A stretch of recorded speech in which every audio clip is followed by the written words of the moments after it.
Hello students, आज हमारा electric charge and field का लेक्चर 11 होगा, जिसमें आप लोग इलेक्ट्रिक डाइपोल को पढ़ेंगे और इलेक्ट्रिक डाइपोल मोमेंट को पढ़ेंगे और intensity of electric field due to a dipole पढ़ेंगे। तो चलिएगा इस लेक्चर को स्टार्ट करते हैं। आज का हमारा जो पहला टॉपिक है वो है इलेक्ट्रिक डाइपोल। इलेक्ट्रिक डाइपोल क्या है, इसके लिए आप लोग समझिए। हमने यहाँ पर 2 पॉइंट चार्जेस ले लिए। एक पॉइंट चार्जेस आपका ये है -q और एक आपने आइदर कोई पॉइंट चार्ज ले लिया +q। यहाँ पर देखिए, ये जो दोनों हमारे पॉइंट चार्जेस हैं उनके मैग्नीट्यूड इक्वल हैं और साइन अपोजिट हैं, और ये दोनों चार्ज आप लोगों ने कुछ डिस्टेंस पर सेपरेट कर दिए। Then this system of 2 equal and opposite charges called electric dipole. तो समझ में आ गया इलेक्ट्रिक डाइपोल क्या है।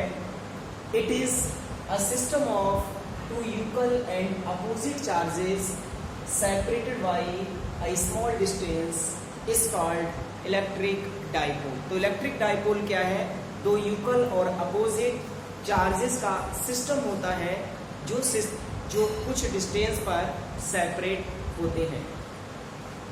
तो हमने यहाँ पर 2 equal and opposite charges -q और +q ले लिए, और इनके बीच का जो सेपरेशन है, जो डिस्टेंस है, वो हमने 2l ले ली। तो ये हमारा एक इलेक्ट्रिक डाइपोल बन गया। इस पॉइंट को हमने A और इस पॉइंट को हमने B नाम दे दिया। जैसे अब आप एग्जांपल में देखिएगा, अगर हम HCl की बात करें तो HCl में H पॉजिटिव और Cl नेगेटिव। अगर ये दोनों आयंस कुछ डिस्टेंस पर सेपरेट हो जाएं तो जो आपका HCl है वो एक इलेक्ट्रिक डाइपोल बन जाए। सेम ऐसे ही CH3COOH है, ये भी इलेक्ट्रिक डाइपोल है। H2O है, H2O में देखें तो H पॉजिटिव और OH नेगेटिव। ये कुछ डिस्टेंस पर सेपरेट है, ये भी इलेक्ट्रिक डाइपोल बनेगा। CH3 में अगर हम देखें तो CH3COO नेगेटिव हो जाएगा और H पॉजिटिव, ये भी कुछ डिस्टेंस पर सेपरेट है, ये भी क्या है, एक डाइपोल बन जाएगा। तो डाइपोल क्लियर हो गया। डाइपोल क्या है, it is a system of 2 equal and opposite charges separated by a small distance is called electric dipole. अब आता है डाइपोल मोमेंट। ये काफी इंपॉर्टेंट है। डाइपोल मोमेंट एग्जाम में बहुत आता है। इलेक्ट्रिक डाइपोल के बाद आता है electric dipole moment. Electric dipole moment, electric dipole moment. Electric dipole moment क्या है, देखिए यहाँ पर जो हमारे 2 इक्वल एंड अपोजिट चार्जेस हैं, इन दोनों चार्जेस में से किसी एक चार्ज का मैग्नीट्यूड ले लें। मैग्नीट्यूड तो दोनों का सेम है, तो आप किसी भी चार्ज का मैग्नीट्यूड ले लीजिए, और इस मैग्नीट्यूड के लिए डिस्टेंस बिटवीन 2 चार्जेस, जो यहाँ पर 2l है, अगर इन दोनों का मल्टीप्लाई कर दें देन हमें इलेक्ट्रिक डाइपोल मोमेंट मिल जाता है। तो इलेक्ट्रिक डाइपोल मोमेंट क्या है, product of either charge and distance between 2 charges is called electric dipole moment. किसी एक चार्ज और दोनों चार्ज के बीच की डिस्टेंस का जो मल्टीपल होता है, जो प्रोडक्ट होता है, वही प्रोडक्ट इलेक्ट्रिक डाइपोल मोमेंट होता है। That is P = Q × 2l। अब यहां से हमें देखना है कि जो इलेक्ट्रिक डाइपोल मोमेंट है उसका यूनिट क्या है। तो आप देखिए, इस फार्मूले के अकॉर्डिंग P = Q × 2l से अगर हम इसका यूनिट देखें तो Q चार्ज है और चार्ज का यूनिट कूलम होता है।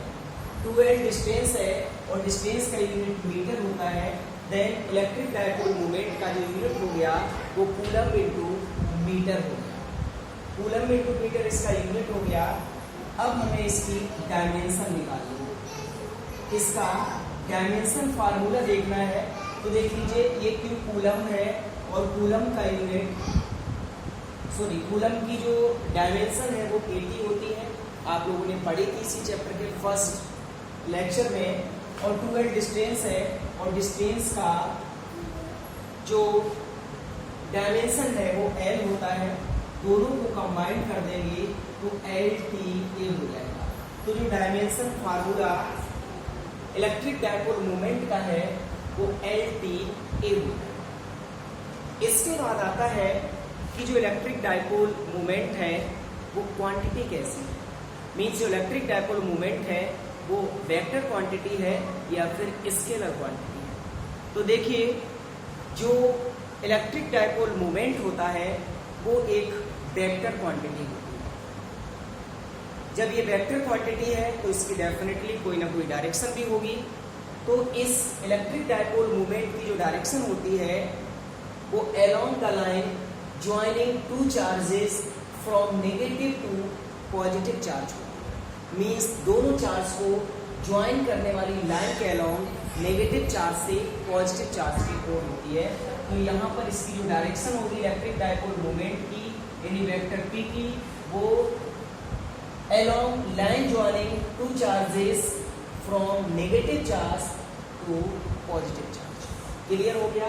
इलेक्ट्रिक डायपोल मोमेंट की जो डायरेक्शन है वो negative charge to positive charge, दोनों चार्ज को ज्वाइन करने वाली लाइन के अलोंग होती है। क्लियर हो गया? इलेक्ट्रिक डायपोल मोमेंट क्या है? Product of either charge and distance between two charges is called electric dipole moment. Its unit is coulomb into meter and dimension formula LTA. It is a vector quantity whose direction is along line joining two charges from negative to positive charge. अब आता है intensity of electric field due to a dipole. यहाँ पर जो intensity of electric field due to a dipole हम पढ़ेंगे वो दो पार्ट में पढ़ेंगे। एक तो यहाँ पर जो इंटेंसिटी हम निकालेंगे वो एट एक्सियल पॉइंट निकालेंगे और एक यहाँ पर जो हम इंटेंसिटी निकालेंगे वो एट इक्वेटोरियल पॉइंट निकालेंगे। ये दोनों ही इंटेंसिटी के फार्मूले आपके बोर्ड एग्जाम में काफ़ी पूछे जाते हैं। तो चलिएगा फर्स्ट इंटेंसिटी के फार्मूले को ड्राइव करते हैं। Intensity of electric field due to a dipole at axial point. तो चलिए intensity of electric field due to a dipole at axial point. Intensity of electric field, intensity of electric field due to a dipole at axial point. Axial point पर intensity of electric field due to a dipole हमें drive करना है। तो सबसे पहले हमें ये देखना है कि एक्सियल पॉइंट है क्या। एक हमने इलेक्ट्रिक डाइपोल ले लिया। इलेक्ट्रिक डाइपोल में आपको पता है two equal and opposite charges are separated at a small distance. एक हमने चार्ज माइनस क्यू ले लिया और एक हमने चार्ज प्लस क्यू ले लिया और इन दोनों चार्जेस के बीच जो सेपरेशन है वो हमने 2L ले लिया। 2L हम यहाँ पर जो डिस्टेंस है उसे 2L से ही डिनोट करते हैं। तो एक हमारा ये पॉइंट A है, सेकेंड जो चार्ज उसका पॉइंट हमने B ले लिया। ये एक ही हमारा एक इलेक्ट्रिक डाइपोल हो गया और ये इलेक्ट्रिक डाइपोल वैक्यूम या फिर एयर में रखा हुआ है। इस डाइपोल के मिड पॉइंट से वो हमने इस डाइपोल का मिड पॉइंट ले लिया और इस डाइपोल के मिड पॉइंट से स्मॉल r डिस्टेंस पर इसकी एक्सिस पर एक पॉइंट हमने P ले लिया। इस पॉइंट P पर हमें intensity of electric field due to this dipole determine करनी है। ठीक है, तो इसमें देखिए ये डायपोल है, इस थोड़े से डायपोल के अब थोड़ा सा डार्क दिखाते हैं, ये ऑर्डिनरी लाइन से थोड़ा अलग लगे देखने में। तो ये आपका डायपोल हो गया। ए से लेकर O तक की लेंथ ये L हो जाएगी और O से लेकर B तक की ये भी लेंथ आपकी L हो जाएगी, डिस्टेंस आपकी L हो जाएगी। अब यहाँ पर देखिए है क्या, इस डायपोल के अंदर दो चार्ज हैं, एक चार्ज आपका -q है, दूसरा चार्ज आपका +q है। ये दोनों ही चार्ज इस पॉइंट P पर इंटेंसिटी देंगे। Due to positive charge point P पर इंटेंसिटी अलग होगी, due to negative charge point P पर इंटेंसिटी अलग होगी। और इसके बाद हम दोनों इंटेंसिटी का पॉइंट P पर रिजल्टेंट निकालेंगे और जो रिजल्टेंट निकल के आएगा वही intensity of electric field at point P due to this dipole होगी, जो कि हमें कैलकुलेट करनी है। तो क्लियर हो गया। एक बार आप लोग फिर से देखिए, इसमें आपको लिखना क्या है। Suppose AB is an electric dipole placed in vacuum or air. O is the midpoint of the dipole at which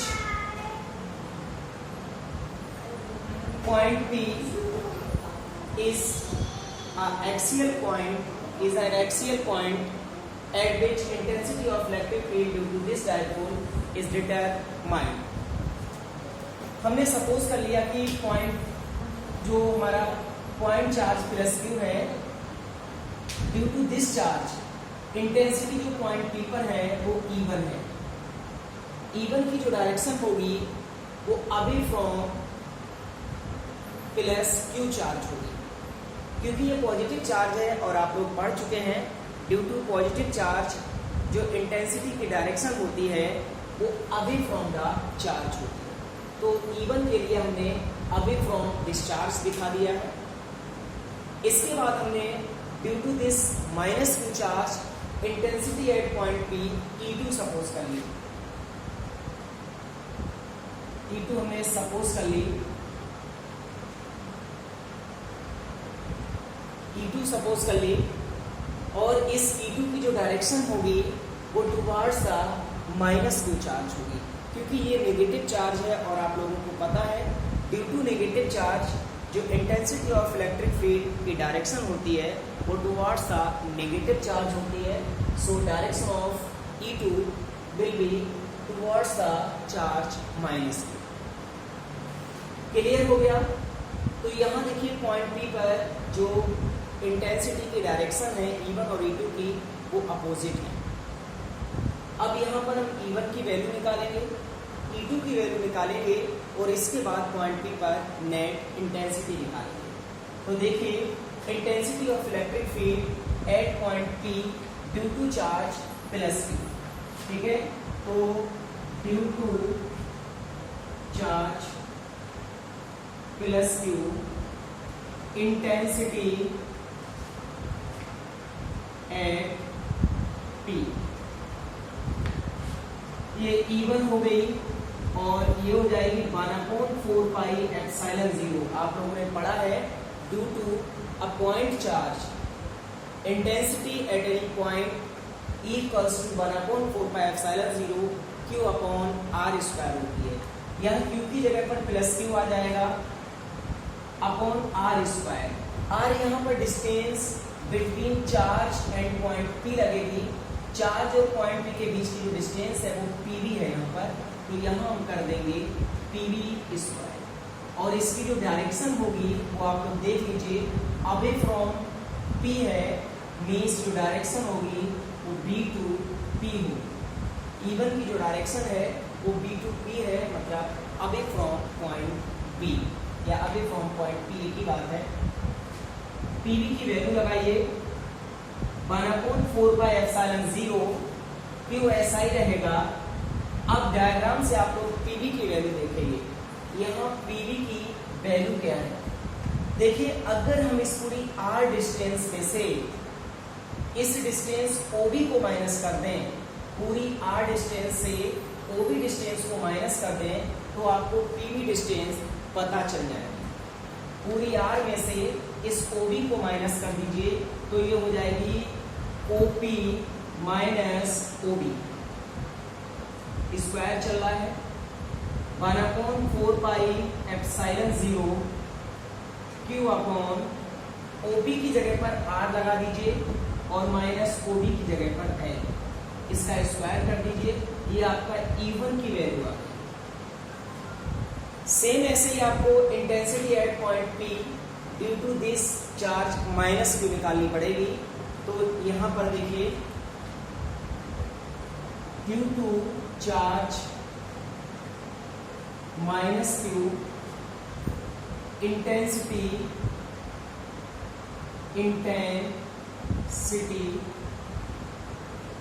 eight point P, इसे हमने E2 सपोज किया है। डायग्राम में देखिए E2 है और ये भी एक पॉइंट चार्ज है और ड्यू टू पॉइंट चार्ज जो इंटेंसिटी है वो 1/4 pi epsilon 0 Q upon R square.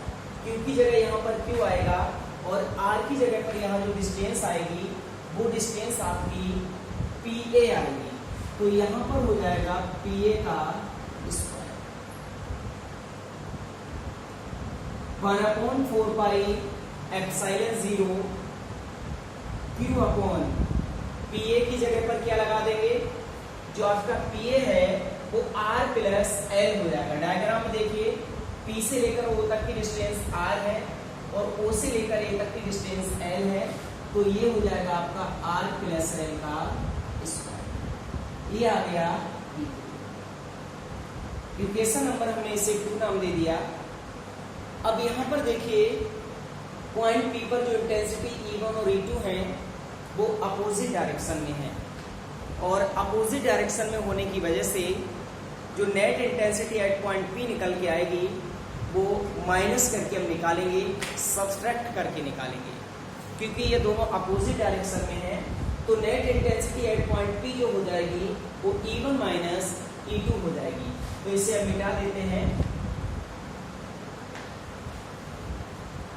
Net intensity at point P, net intensity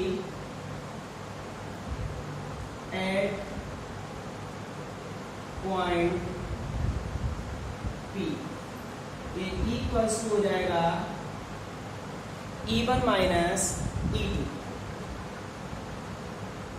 बड़े से छोटा माइनस करना होता है, E1 की वैल्यू E2 से ज्यादा होगी क्योंकि E1 में जो नीचे डिस्टेंस है वो R माइनस L का स्क्वायर है और E2 में जो डिस्टेंस है वो R प्लस L का होल स्क्वायर है। R माइनस L का स्क्वायर R प्लस L के स्क्वायर से छोटा है, इसीलिए E1 की वैल्यू ज्यादा हो जाएगी। E1 माइनस E2, E1 की जगह लगा लीजिए 1/4 pi epsilon 0 Q upon R minus L square minus 1/4 pi epsilon 0 Q upon R plus L whole square. यहाँ से 1/4 पाई एप्सिलॉन 0 इंटू में Q, इतना कॉमन निकल सकता है, ये दोनों में आ रहा है, तो इधर बचेगा आपका 1/R minus L square minus 1/R plus L square.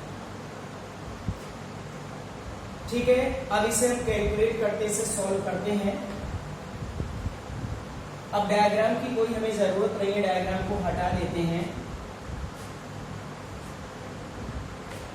So equals to आ जाएगा आपका 1/4 पाई एप्सिलॉन 0 इंटू में Q। यहाँ एलसीएम लेंगे R माइनस L का होल स्क्वायर और R प्लस L का होल स्क्वायर एलसीएम हो जाएगा।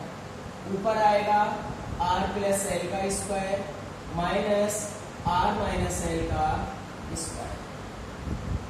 सो 1/4 पाई एप्सिलॉन 0 इंटू में Q, R square minus L square whole square यहाँ पर हो जाएगा। देखिए एक ब्रैकेट में a माइनस बी और दूसरी ब्रैकेट में a प्लस बी। ये आपने पढ़ा है a square minus B square होता है। सो आर माइनस एल और R plus L R square minus L square हो जाएगा। दोनों पर होल स्क्वायर चल रहा है तो यहाँ होल स्क्वायर आपका ऐसा ही है। ऊपर इधर होल स्क्वायर इसका ओपन कर देंगे तो ये R square plus L square plus 2 R L आएगा। माइनस यहाँ भी होल स्क्वायर ओपन करेंगे और माइनस बाहर चल रहा है। सो आर स्क्वायर यहाँ माइनस हो जाएगा, एल स्क्वायर माइनस हो जाएगा, लेकिन 2 आर एल आपका प्लस हो जाएगा क्योंकि यहाँ पर अंदर R square plus L square minus 2 R L आएंगे, लेकिन माइनस और माइनस वो प्लस हो जाएगा। यहाँ एल स्क्वायर से L square cancel, R square से आर स्क्वायर कैंसिल, तो यह आ गया 1/4 पाई एप्सिलॉन 0 इनटू में क्यू। ऊपर 4 आर एल आएगा और नीचे R square minus L square का होल स्क्वायर चलेगा। अब यहाँ पर आप लोग ध्यान दीजिए, एक पॉइंट बहुत ही इंपॉर्टेंट आया है, R square minus L square. यहाँ पर देखिए आर क्या है। आर आप लोगों ने जो डायग्राम में शो किया था वो पॉइंट ओ से पॉइंट पी तक की डिस्टेंस है, और यहाँ जो एल है वो डायपोल की लेंथ की हाफ है। एल की जो वैल्यू होती है वो एंगस्ट्रॉम के ऑर्डर की होती है, माइक्रोन के ऑर्डर की होती है, नैनोमीटर के ऑर्डर की होती है। ये बहुत ही छोटी डिस्टेंस होती है L comparison to R. R काफी बड़ी डिस्टेंस है, आर सेंटीमीटर में होता है, मिलीमीटर में होता है। सो एल आर की कंपैरिजन में काफी बड़ी डिस्टेंस है, और जब एल का स्क्वायर करेंगे मीन्स जो एल स्क्वायर होगा वो आर स्क्वायर की कंपैरिजन में और भी छोटा हो जाएगा। सो यहाँ पर हम लिख सकते हैं L square is much less than R square. L square की वैल्यू आर स्क्वायर की कंपैरिजन में बहुत छोटी है। So L square can be left, इसलिए हम एल स्क्वायर को क्या करेंगे, लेफ्ट कर देंगे, नेग्लेक्ट कर देंगे। सो यहाँ से क्या निकल के आया अब आप लोग देख लीजिए। सो इक्वल्स टू आ जाएगा 1/4 पाई एप्सिलॉन 0 इनटू में क्यू, और ऊपर आ रहा है 4 आर एल अपॉन में r टू दी पावर 4।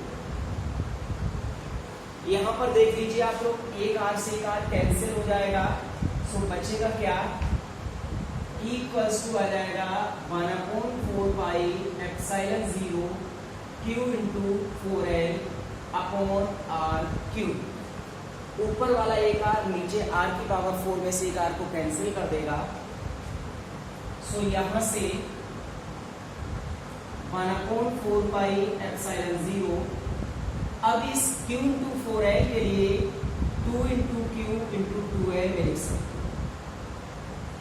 ऐसा हमने इसलिए किया है, देखिए जो Q इंटू 2L है वो अभी आप लोगों ने पढ़ा था, ये इलेक्ट्रिक डायपोल मोमेंट होता है और इसे हम P से डिनोट करते हैं। सो Q इंटू 2L को लिख सकते हैं P। इसलिए यहाँ पर हम क्या काम करेंगे, Q इंटू 2L की जगह लगा देंगे P। तो 1/4 pi epsilon 0 2P upon R cube. ये आपकी intensity of electric field due to a dipole at axial point आ गई। यूनिट अगर आप लिखना चाहें तो न्यूटन पर कूलम इसकी यूनिट हो जाएगी। ये intensity of electric field due to dipole at axial point होगी। तो ये डेरिवेशन हमारा एट एक्सियल पॉइंट कंप्लीट हो गया। एट इक्वेटोरियल पॉइंट जो डेरिवेशन है वो काफी लंबा डेरिवेशन है, उसे हम नेक्स्ट लेक्चर में डिस्कस करेंगे। तो आज के लेक्चर को हम यहीं पर खत्म करते हैं।